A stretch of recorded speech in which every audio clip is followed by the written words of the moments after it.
Hey there everyone, and welcome to another MCC Moment. My name's Pastor Matt. We're in a short few minutes. I'm going to be talking about what we shared about last Sunday morning.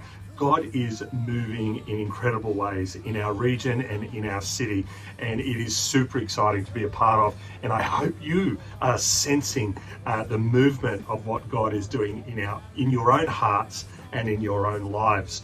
I started off last week by talking about, in fact, this series, in talking about the metaphor between the church being a cruise ship or a warship.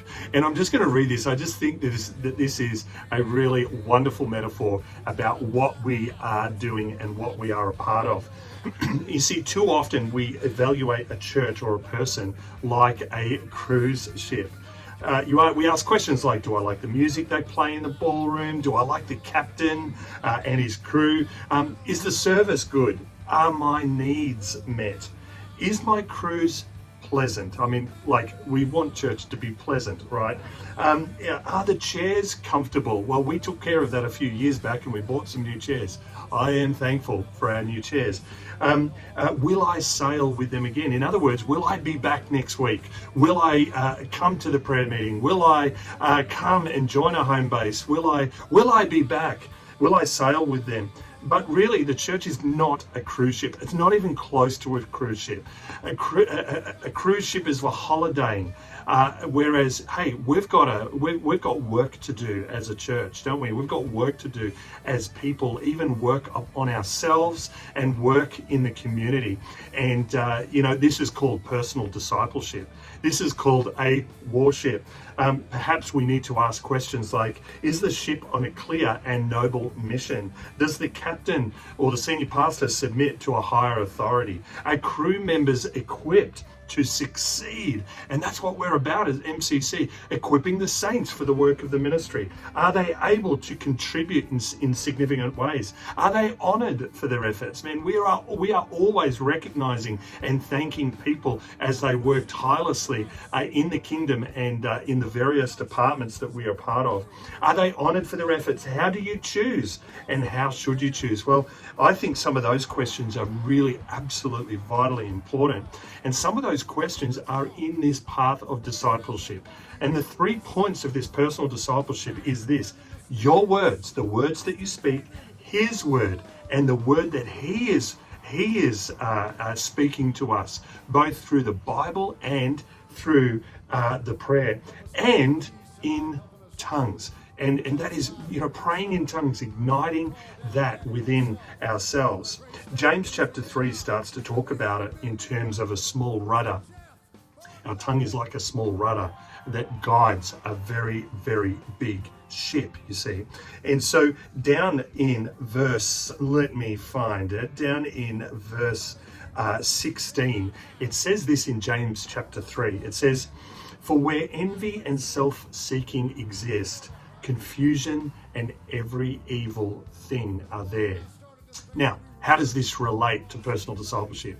You see, personal discipleship is being made aware of the inner workings of yourself and operating with the wisdom that God brings. That's what personal discipleship is all about.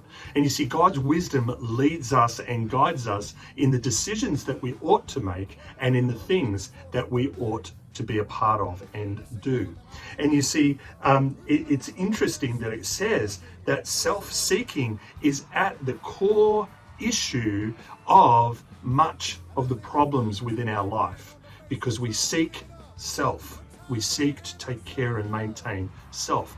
And really, it leads back to Genesis in the Garden of Eden in terms of Adam and Eve wanting to become aware of themselves. Don't you know, the devil said, don't you know that you will be like God? And there was this self-seeking nature to it. But really, what we're all about, what we should be about, is seeking wisdom that comes from above. And this is what verse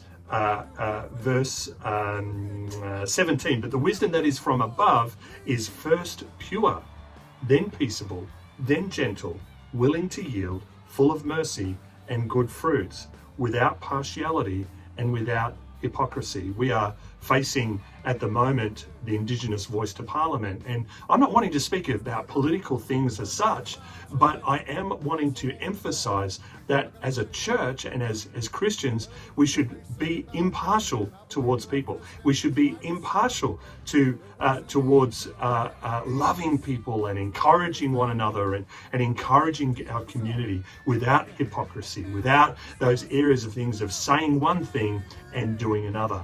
And this is why personal discipleship, it's important to be on that journey of personal discipleship, is to watch the words that we speak, how we speak them, and that they would be honorable words, that they be honorable things that build into people's lives. Well, I hope that is helpful for you. And I'd ask you to click like, subscribe, share this with other people if you found it helpful. And I look forward to seeing you this coming Sunday with a very special announcement that we're making this coming Sunday. And we'll look forward to hearing from you and seeing you then. God bless you. Bye for now.